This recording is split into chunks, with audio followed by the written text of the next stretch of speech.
It might not count since it wasn't a person, but I think it keeps with the spirit of the question, so here goes. When I was about 10 or so, we lived on a farm. We had an Australian blue heeler named Smokey. He was an amazing dog, full of love for anyone he met. Smokey lived in a huge pen behind the barn, and it was my job to feed him and get his water when I got out of school. So one day I go out to the pen and start to open the gate. Smokey was acting very strange. He was pacing back and forth, the ridge of fur on his neck raised, and when I made a move to step over into the pen, he growled at me. This was new. Smokey had never even growled at me when we were roughhousing, so something was up.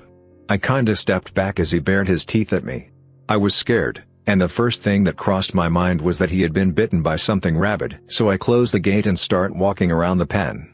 As I moved away from the gate, he trotted along the fence, tongue lolling, happy grin on his face. Just like always. At this point I was super confused, but decided just to push the dog out of the way and feed him whether he liked it or not. So I go back to the gate. Smokey follows, and once again as I made to step in, he starts growling.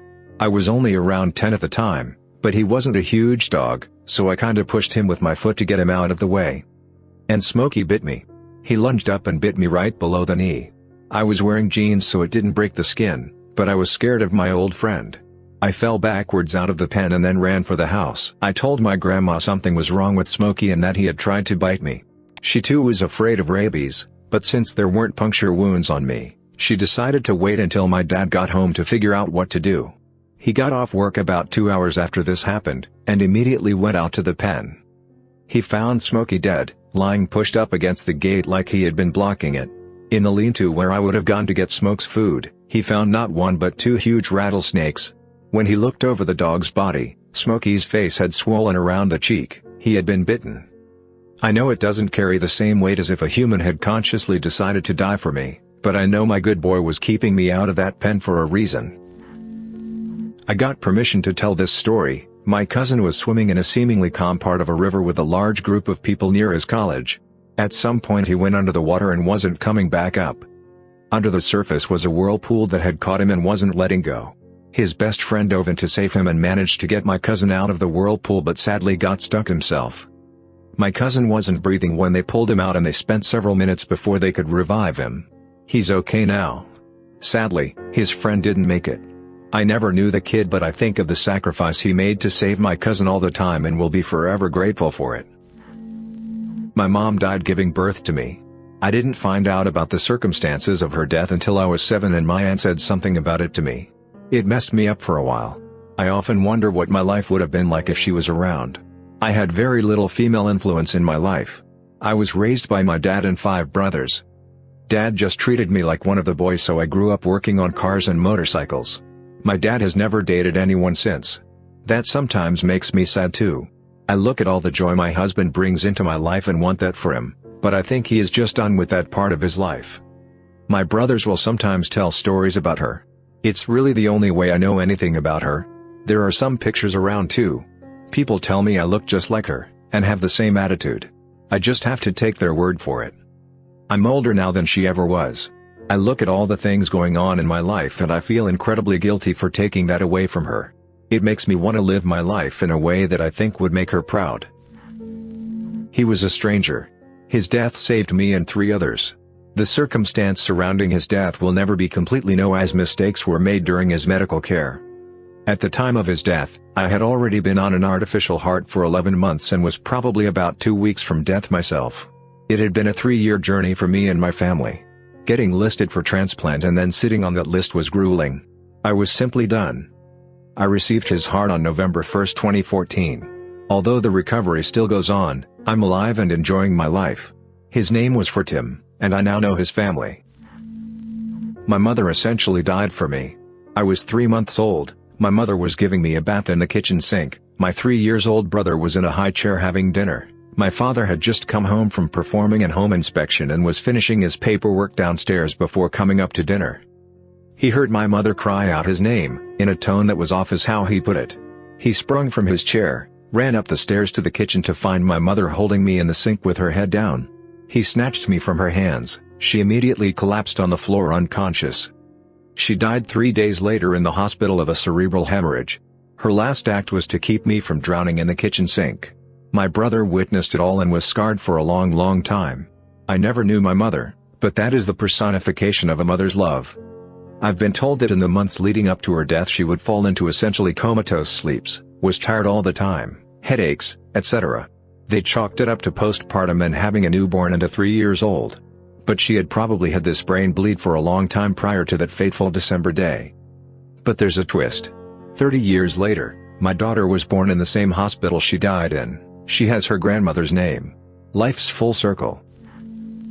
My grandfather at the time was 94 years old. My 4-year-old daughter got the flu, which she then gave to me. I was homesick with my daughter and I couldn't even take care of myself, let alone my daughter. My grandfather took care of the both of us. I remember waking up to him covering me with a blanket like when I was a child. He ended up getting the flu from us and his respiratory system couldn't take it. He passed because he took care of me and my daughter, and it makes me cry every time I remember that. Not the typical altruistic life-saving event, but I'll go on. I'm an identical triplet. We started out as quadruplets, but the fourth little homie took one for the team as he stopped developing sometime during my mother's pregnancy. This allowed the remaining clones to develop healthy and well, utilizing the nutrients that would have been split by 4 down to 3. Pouring one out for you, Max. My brother died for me 13 years ago. We were alone at a beach in Mexico, no lifeguards, while our dad was taking care of some business. The water had been rough the day before, but my brother wanted to take a swim, so we went in anyway. Messing around in the water with one of those disposable underwater cameras, we got distracted and didn't realize how far we'd been pulled out. Suddenly we realized we were in a rip current and how big the waves around us were. Tried to swim back but couldn't, and at this point I'm panicking, yelling for help, and telling my brother I don't want to die. He says I won't, stays with me, and yells for help. Someone at one of the beachside restaurants finally notices us and jumps into the water with a boogie board.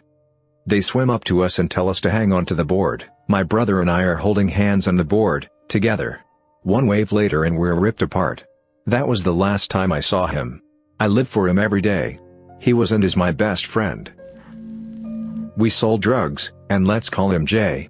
I got into it to help him out, but it was my choice all the way.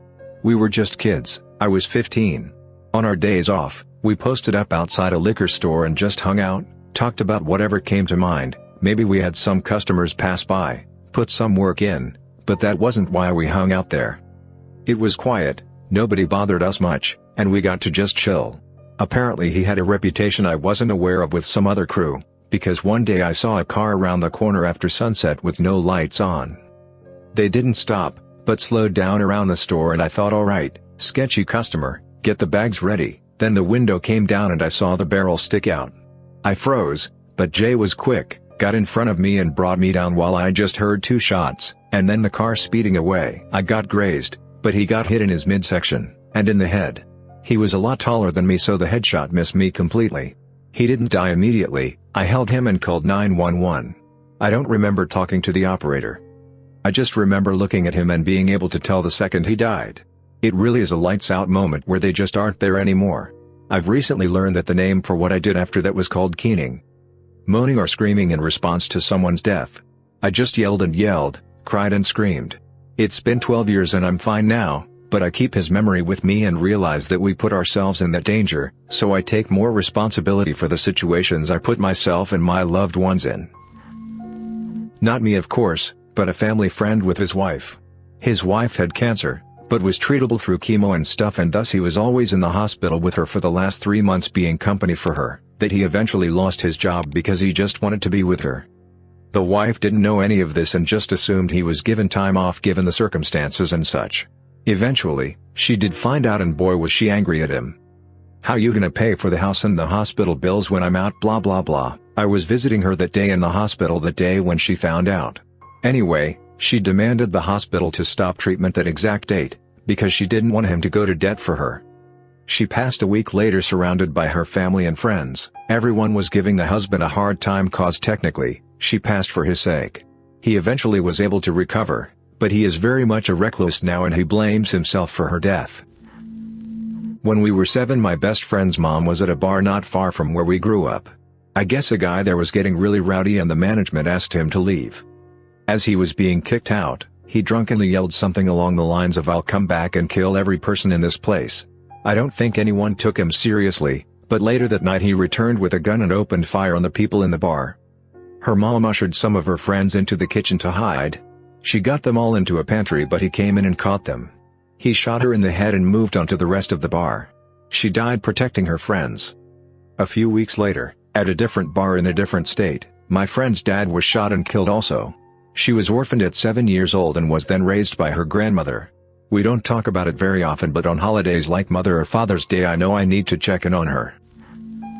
Rwandan genocide survivor here. I lost my dad during the Rwandan genocide when I was 4 years old. He died protecting my sister, my mother, and me. The genocide was basically between two tribes, Hutus and Tutsis. My parents were each from different tribes. To make a long story short, both tribes were willing to take all of us in, but the nonverbal agreement was that the parent that wasn't from the appropriate tribe would be dealt with. Not wanting my mom to die, my dad chose to bring us to her tribe's side of the conflict, thus sealing his own death in the process. He was taken to some woods somewhere and he had his head chopped off. What always gets to me is my mom telling me how he silently cried as he was taken away. October 13, 2011, my aunt and uncle invited me to come down with them for a wedding party they were having at their house in Logan for one of their friends. I accepted, packed my stuff to stay for a weekend, and got into their car. We were just chatting while driving through Logan Canyon from my house to theirs. It was nice because I hadn't really talked to them since I moved up there. Well, all of a sudden I hear my aunt say, "Steve, Steve." I look up and see a red truck right in front of us. It hits, and I black out. I wake up in a lot of pain and everything smelt weird and I couldn't talk. My aunt gets out of the car and is panicking and asking if my uncle and I are okay, which I'm still surprised that she could to this day because she had a broken disc in her back. My uncle had died on impact. I learned later that he turned the car just in time to take the full brunt of everything. Something that still makes me very uncomfortable as recalling this event. I can still clearly remember him breathing, but it was gurgling and like he was trying to breathe. Apparently his brain had split in two or something? I don't know if that's a thing that can happen, I just remember being told that. I get upset thinking about it. I feel like I heard him dying. Everyone thought I walked out of there okay until a few days later my intestines burst because a portion of them had been killed. Though I walked out of the car with broken glasses and a bruised arm, somehow no broken bones. I have been suicidal for a couple of months when I was 21, I guess it's always been there, but some things in my life triggered it. I knew I didn't want to die, but something inside me was telling me it's the right choice and that no one really wanted me in their life. So I started to plan my suicide, without anyone knowing. Around that time, my sister-in-law got sick and passed away right on New Year's Eve, and suddenly I got 2 small children to care for. At first, I didn't know what to do. My plans were basically changed super fast. I didn't have time to think on what just happened. But these children changed me. I started to see that yes, I am worth something and needed, and nothing makes me cry so much than thinking of dying and leaving these kids with more death in their life. I don't know if it counts or not, but I was basically saved by these kids and their mom. My brother jumped in front of his wife when a maniac was trying to run them over. My brother was killed on November 15, 2015 in Eugene, Oregon, while on a weekend getaway. He and his wife had just finished breakfast and were walking back to their car to go back to the place they were staying.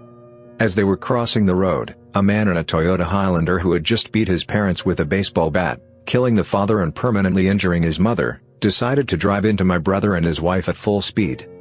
According to the police reconstruction and witnesses, my brother put his body in front of his wife's and took the brunt of the impact.